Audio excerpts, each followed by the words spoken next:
Good morning. My name is Girard, and I'm absolutely delighted to be here with you. Today we'll dive into the dark secrets of Margate, Prince Edward Island, with the chilling murder of a 17-year-old woman back in 1887. Seems like a long time ago. Together we'll discover the tragic story of this pregnant girl being found shot and weighted down in the Southwest River. Now, this is a crime that led to an absolutely sensational trial, and we'll hear many more details about the trial in just a couple minutes. It led to a circumstantial conviction and ultimately to the hanging of her alleged lover. But the mystery didn't end with the gallows.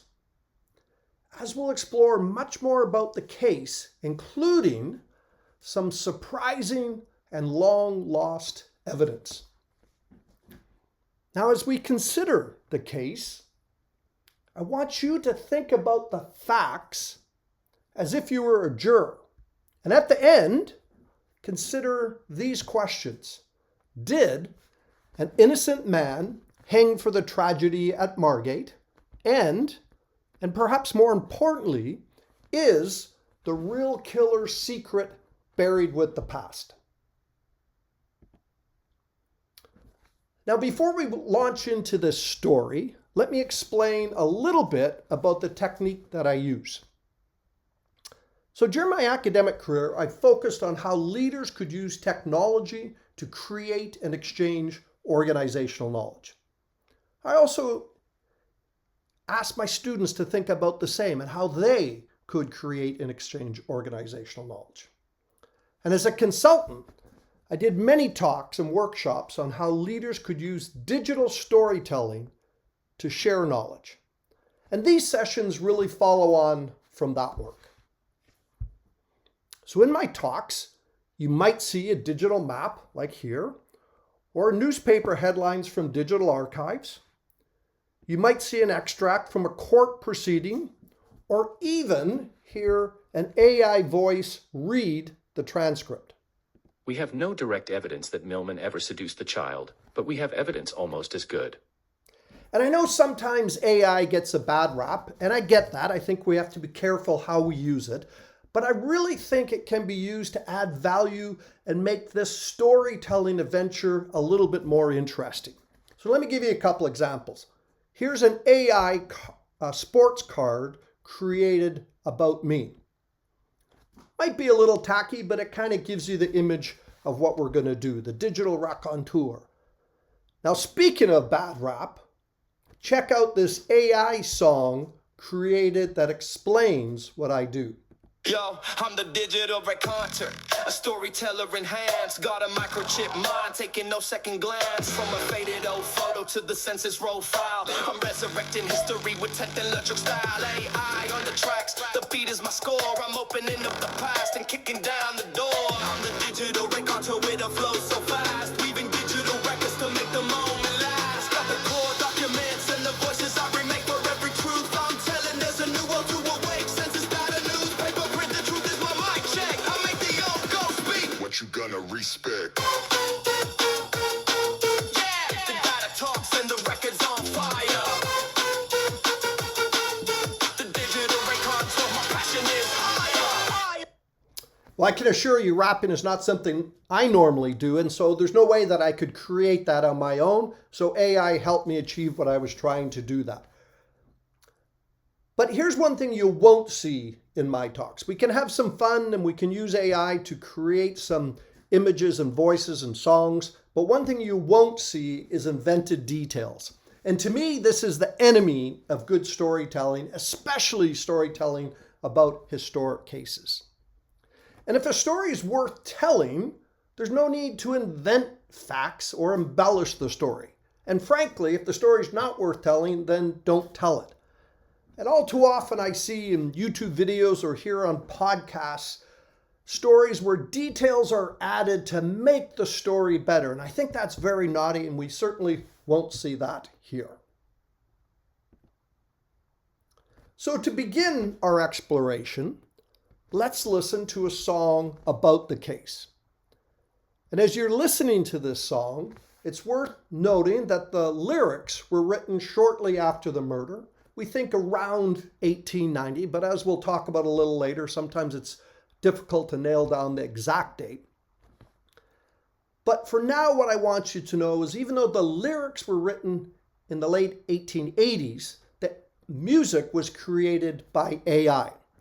And so I think this is a good example of blending the 19th century, those lyrics, with the 21st century, the music. So let's take a listen.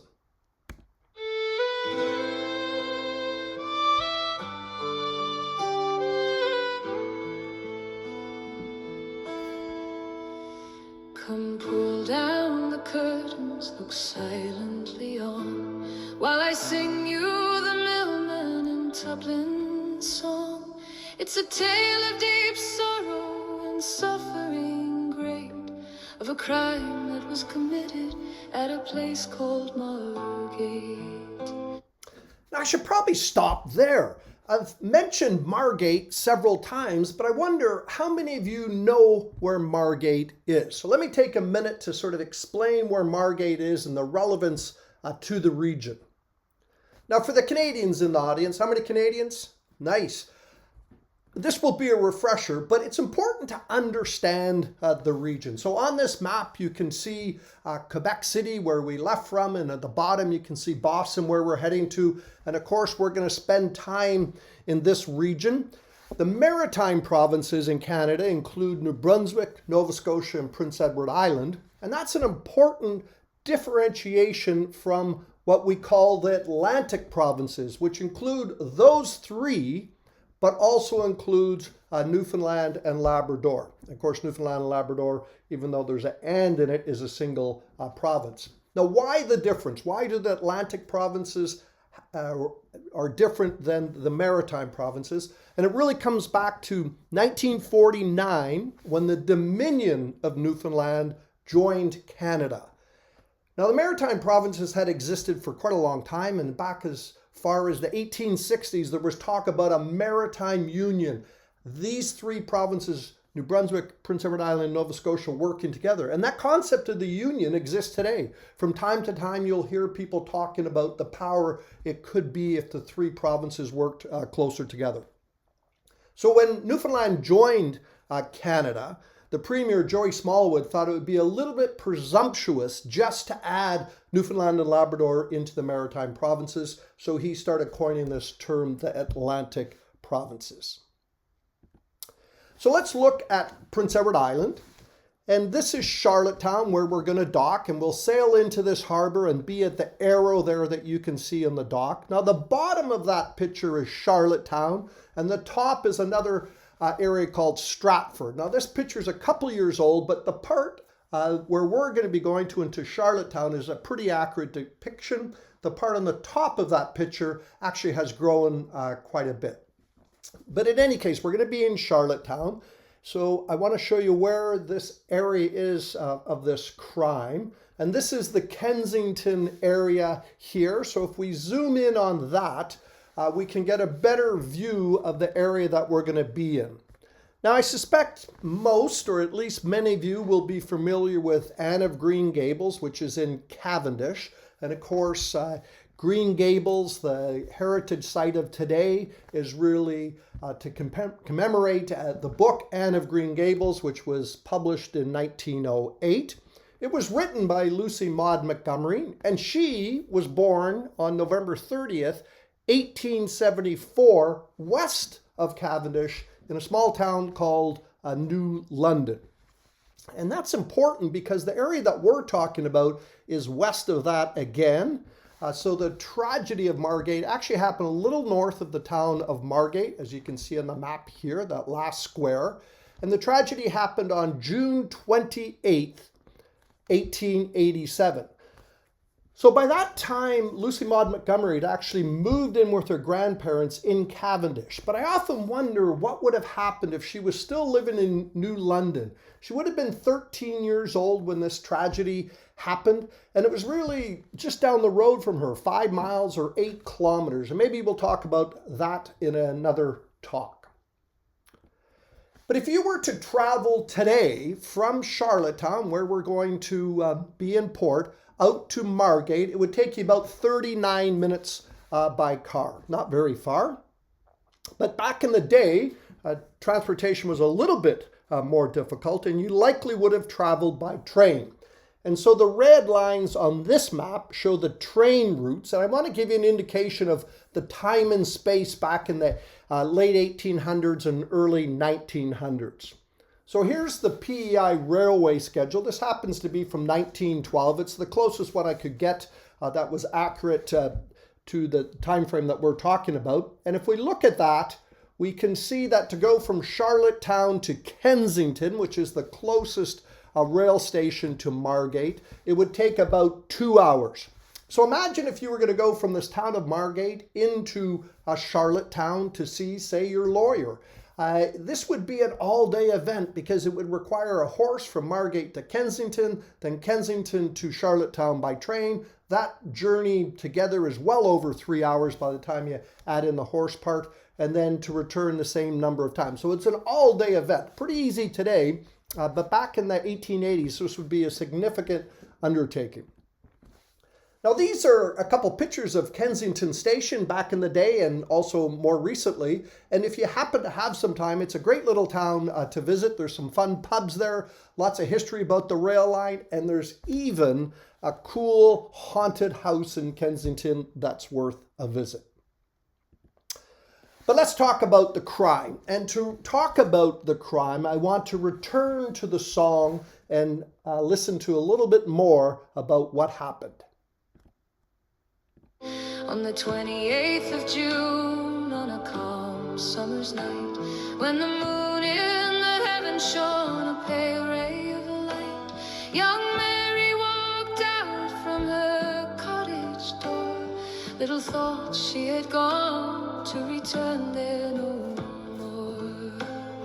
And o'er her young spirit spread a deeper ray of gloom, for she mourned for her brother just laid in his tomb. Went to meet her young lover, who a few nights before said he'd make all things right when they'd meet on that shore. But a crime he committed that will ne'er be forgot. In his hand a revolver and the fair maid he shot. Took her out on the river, sunk her body deep down, and he prayed in his heart she would never be found.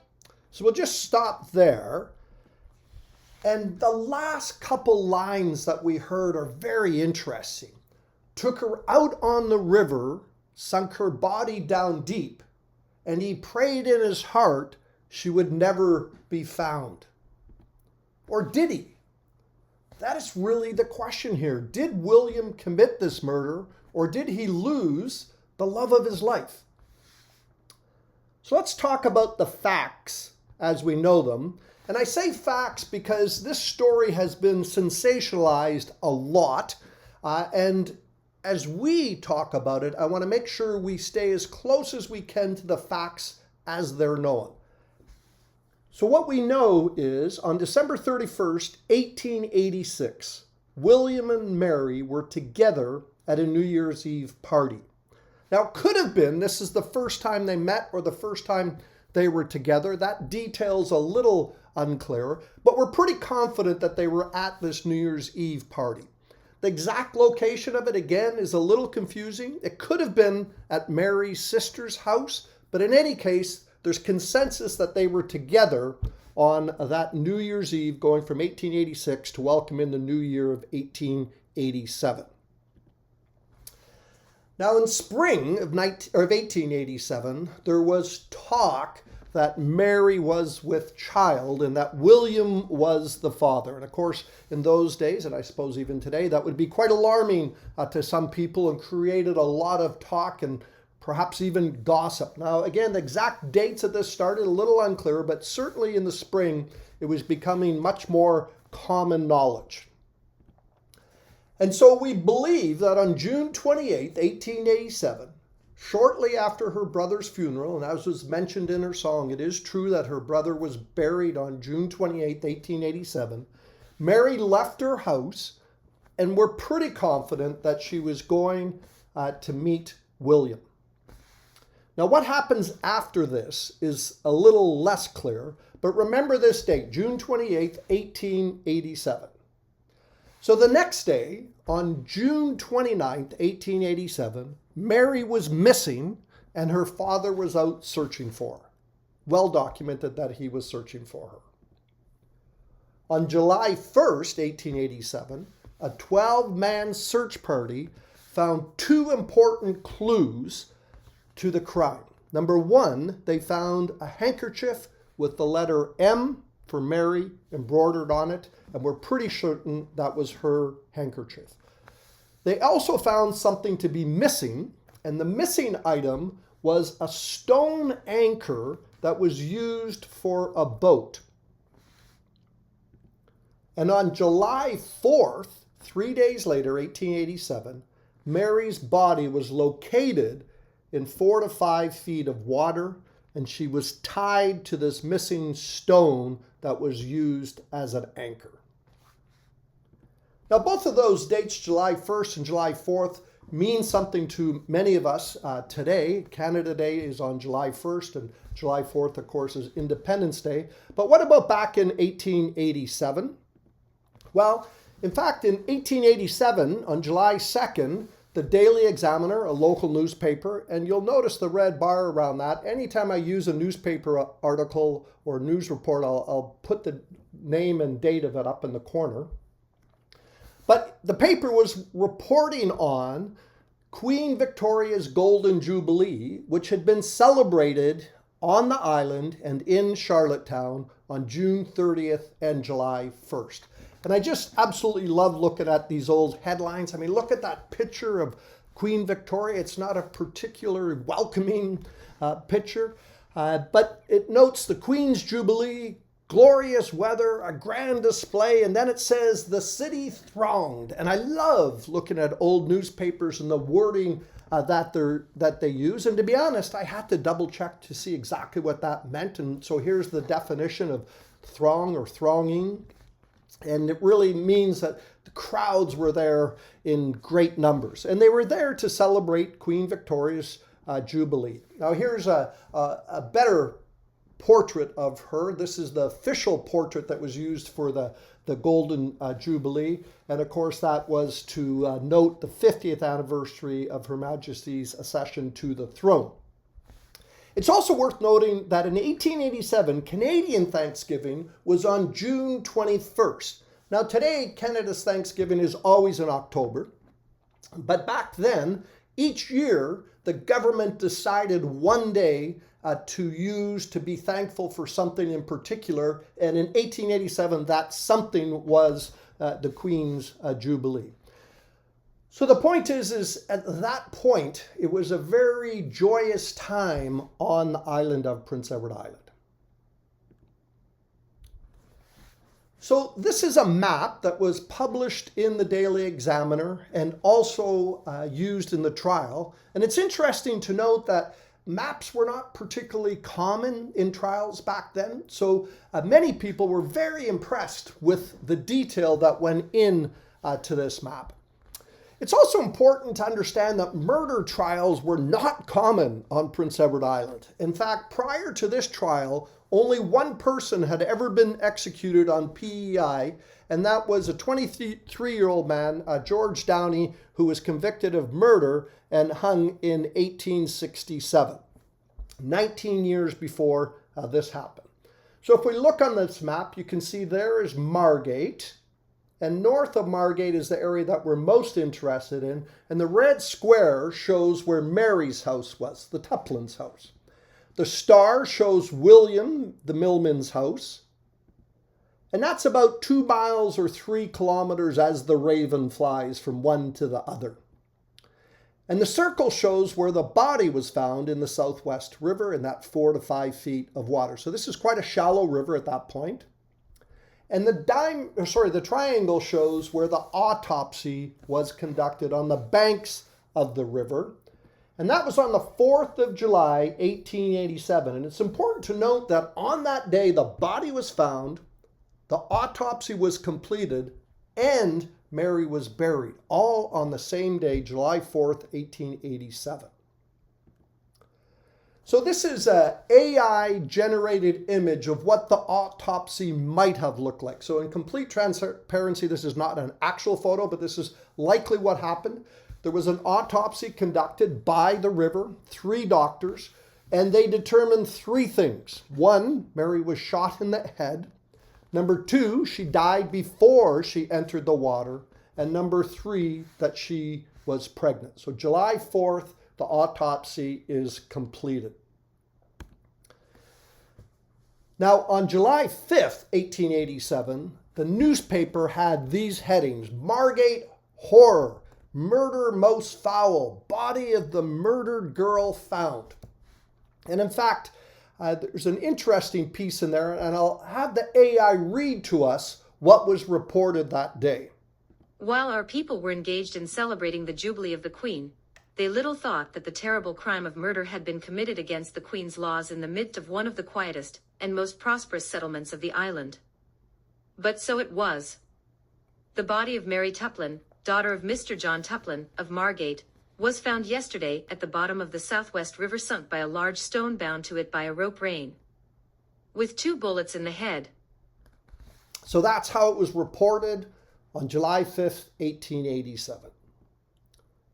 So let's fast forward to the trial, and to introduce the trial, we'll return to our song and see what the song said about the trial. But the judge, he looked down from his throne up on high, and he said, for this crime, now young Millman, you'll die. For my watchmen tonight I have stationed all round, and when you're tried for murder, your guilt won't be found. So young Millman was taken just a week from that day, and put into prison, his trial to await. And there in close confinement he was left to repine for the space of 6 months, when he'd be tried for the crime. His trial was brought on in 1898. The counsel for his client proved eloquence great. We give him some credit for being eloquent and bright, but it's a hard thing, you know, to make wrong appear right. So the last part of that is very interesting. It said, but it's a hard thing, you know, to make wrong appear right. But you know, it's also an easy thing, you know, to make right appear wrong. And so this becomes the question, did Millman kill Mary? By the way, there was an error in that song, and I'll come back to that a little bit later on. Maybe you caught it. So on January 28th, 1888, the newspaper had a huge piece on the story, as you can imagine, or on the trial. As you can imagine, the local community was very interested in this trial. They published that map that we've seen, and they literally had day-by-day updates on what was happening in the trial. And we can use that to try to understand who said what to whom and that sort of thing. But in addition to that, we're also very fortunate that there was a verbatim report of the trial created. And I want to just show you the introduction and have the AI read to you what the introduction to this report said. In this little work is contained a full report of perhaps the most celebrated trial known to have occupied the courts of the Dominion of Canada. Its object was to determine whether the prisoner at the Har of Justice, William Millman, should forfeit his life for the murder of Mary Pickering Tuplin, or be sent home to his family once more. The most learned counsel in the province were engaged for the prosecution as well as for the defense, and the able manner in which Mr. Justice Hensley acquitted himself will give him a first rank as a criminal judge. The speeches of judge and counsel are said to have been the best ever delivered in our province of Prince Edward Island. Will give him a first rank as a criminal judge. Well, it's difficult sometimes to judge folks over 100 years later, but there certainly are some issues that I might have with this particular trial. But the point is, at that point in the 1888, this was a huge deal, and the most important folks involved in the legal system on Prince Edward Island were involved in this. So there are many, many issues that we could consider, and I could spend the whole cruise talking about it, but I want to focus on three. I want to focus on the issues surrounding a boat, the revolver, and something called the Seduction Act of 1876. So you remember this map, and you saw where Mary's house was, William's house was, where the body was found, and the autopsy site. I want to add one more place, and that's the red pentagon in the center shows where the likely meeting place either was or was supposed to be. And that's important because the prosecution relied heavily on this meeting taking place about there. In order to get from his house to Tuplan's, the prisoner would have either to cross the river or go around. We will show that Milman did cross the river in a boat on the evening of the murder. So that's an extract from the verbatim report, and that's the prosecutor talking to the jury, emphasizing this idea that William crossed the river. But interestingly, it would have been very easy not to cross the river on the boat. It would have been very easy to walk if he opted to do that. But in any case, what we do know is that the main witness that identified William was actually Mary's brother-in-law. In other words, Mary's sister's husband was the one who identified William. And most interestingly, he did not testify at the preliminary hearing. The man who committed the murder was the man who took the boat from where it was moored and left it where it was found. Here are two very strong points against the prisoner. 1, his being in the boat. 2, his being almost at Tuplan's door disguised. So again, this is the prosecutor talking to the juror, and he says the man who committed the murder was the man who took the boat. And so that becomes absolutely vital to this. And he says that the prisoner, Milman, had to be in the boat and that he was near Tuplan's door and disguised. But again, the question is, was he in the boat and was he even there? And the witnesses offered confusing testimony, to say the least. Some suggested he was disguised, but other, including the brother-in-law, clearly identified him. But in terms of the boat, one of the most interesting pieces has to do with this. There were 2 footprints that were found near where the boat was moored. And one set was Mary's. There's no debate about that. But the other set was not William's. So think about that. We know that Mary's footprints are where the boat were. Another set are there, and they're not William's. Interesting. So next, let's talk about the revolver. At the preliminary examination, a pistol was produced, which, it was said, belonged to Milman. But that was not the pistol with which the murder was committed. It was too small. We will show, however, that Milman borrowed the pistol which shot the girl, about a fortnight before the murder, from a man named Power. So again, these are 2 separate pieces that the prosecutor said to the jury in court. And the first one is very interesting because it recognizes the fact that during the preliminary hearing, there was a different weapon talked about.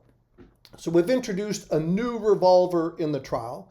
And then there's this question about whether Milman borrowed this pistol, and he probably did.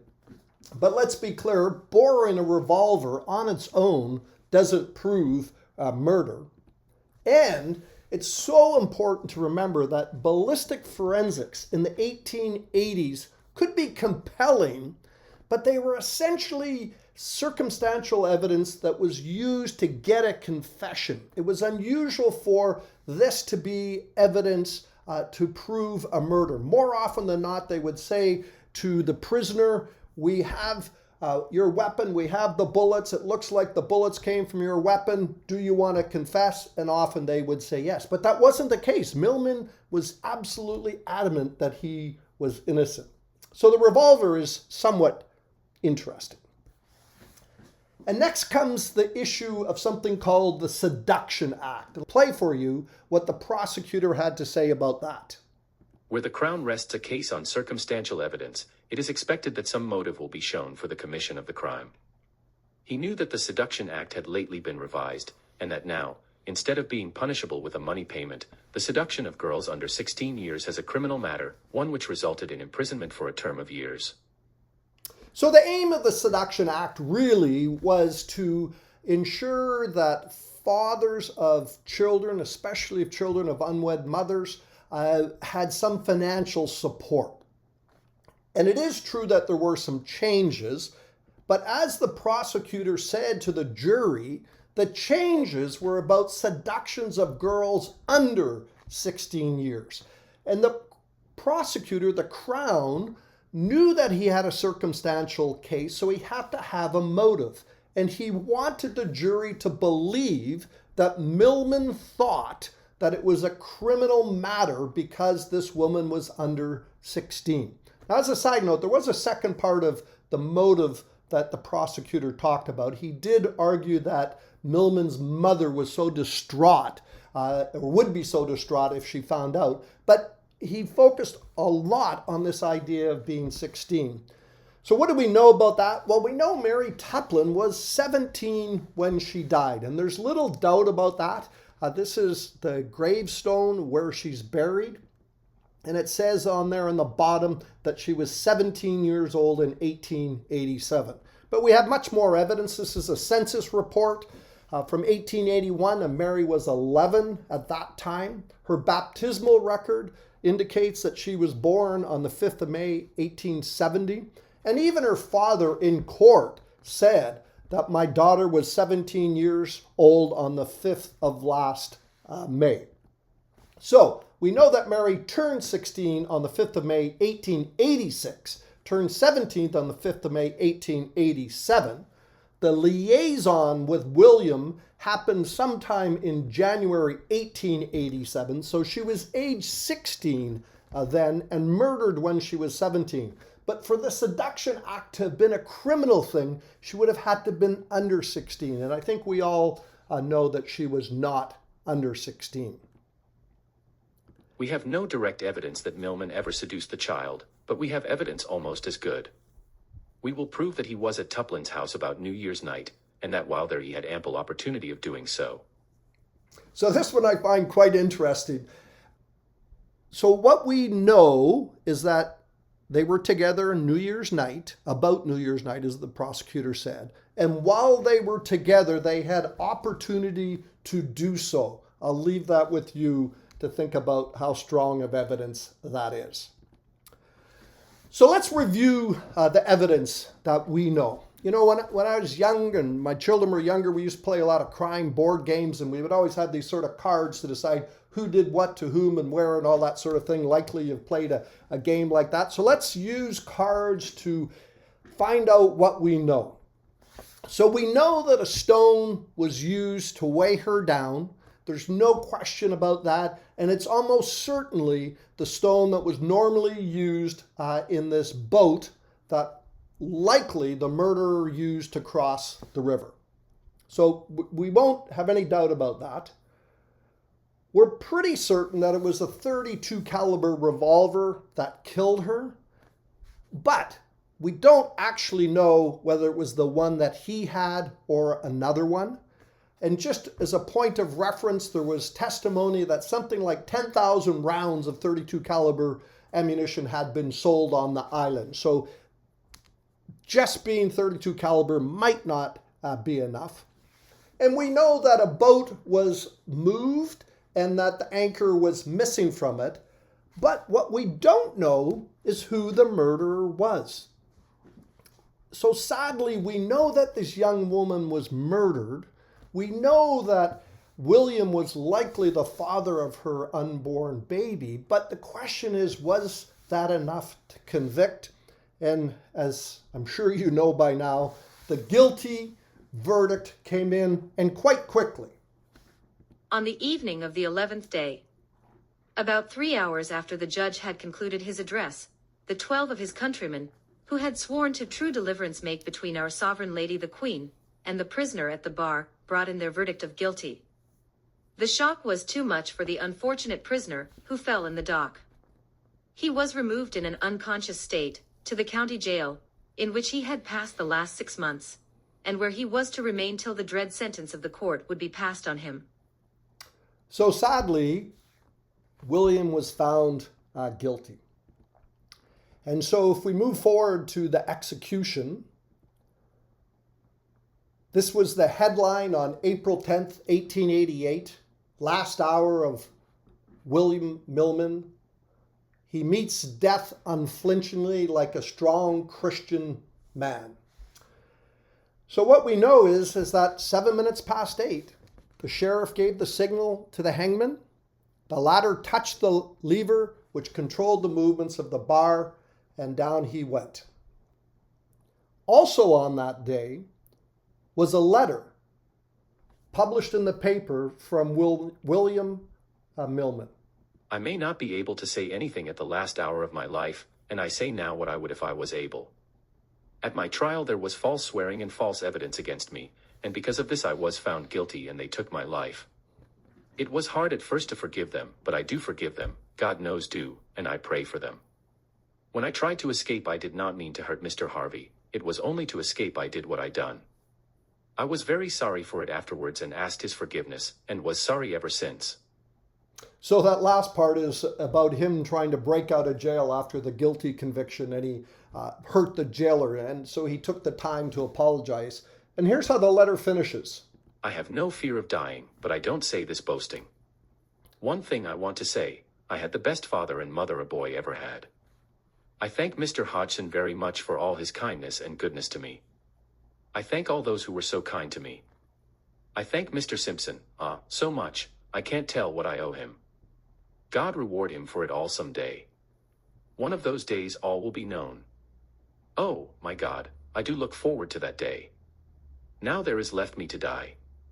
O Lord Jesus Christ, to thee I cling in the hour of death and in the day of judgment. Dear Savior, deliver me. Very sad. But what he did end with, one of those days all will be known.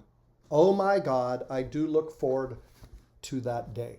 And that doesn't sound like the words of a guilty man to me. So as I mentioned, public executions or executions in general are relatively rare in Canada. And the last public one was in 1902 in Hull, Quebec.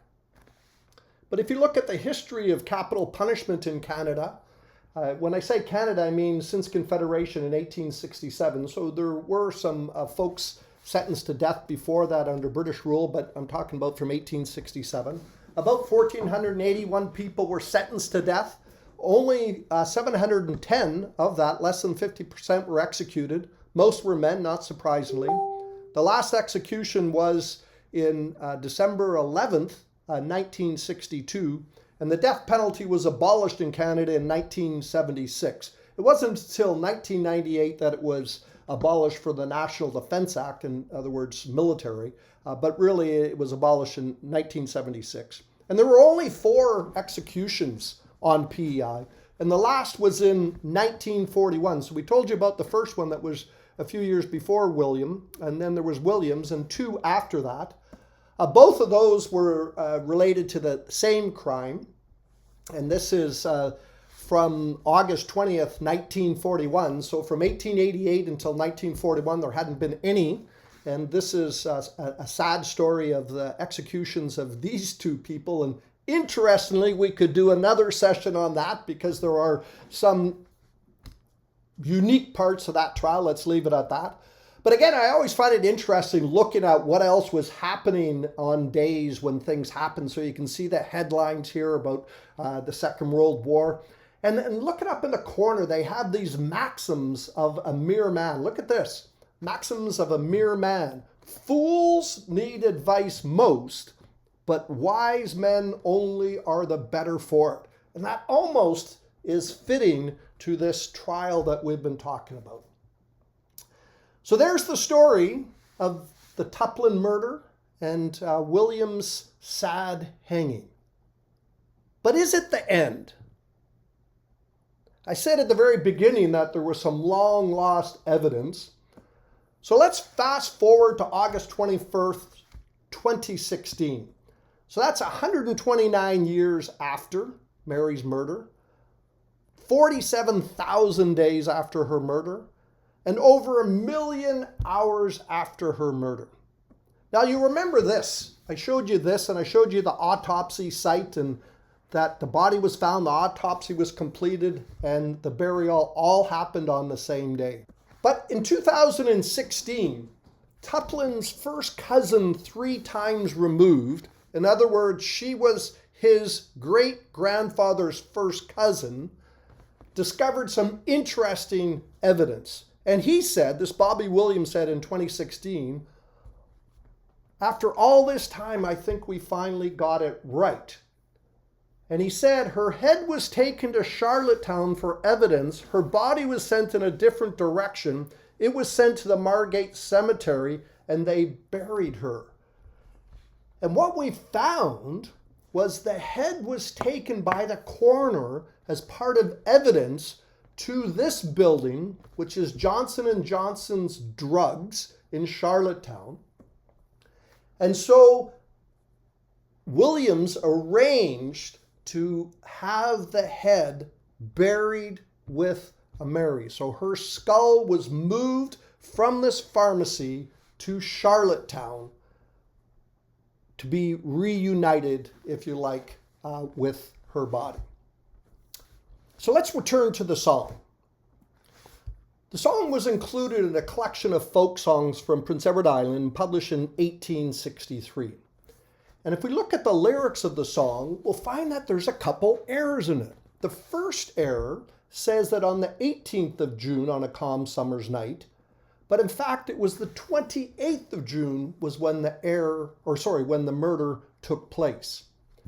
And the second error in the song, it says his trial was brought on in 1898, but in fact it was 1888. So the question is, were the lyrics incorrectly drafted back in 1890, or between 1890 and 1963, as they changed hands and records and that sort of thing, did something cause the wording to be changed? And it's interesting because today we're very, very critical of AI when it makes mistakes. But as we can see here, we have a printed document that had some errors as well. So the lesson to be learned, to be sure, is we always have to fact check what we're reading to make sure that it's absolutely true. So let's return to the final part of the song. So friends, all take warning before it's too late, and think with a shudder of that night at Margate. Well, there you have it, folks. That's the tragedy at Margate. And so the questions remain, did an innocent man hang for this tragedy at Margate? And perhaps more importantly, is the real killer secret buried with the past? Of course, we'll never know, but I hope you've enjoyed, and I know enjoyed is an odd word when you're talking about a tragedy like this, but I hope you found this case interesting, and do consider joining me for my next session entitled The Ghost Ship, the Clipper, the Crime, 3 Maritime Legends. In this session, you'll learn about these 3 amazing and unique ships that sailed in the Atlantic. Absolutely fascinating histories and interesting stories, to be sure. I look forward to seeing you in just a couple days for The Ghost Ship, the Clipper, and the Crime. Thank you so much.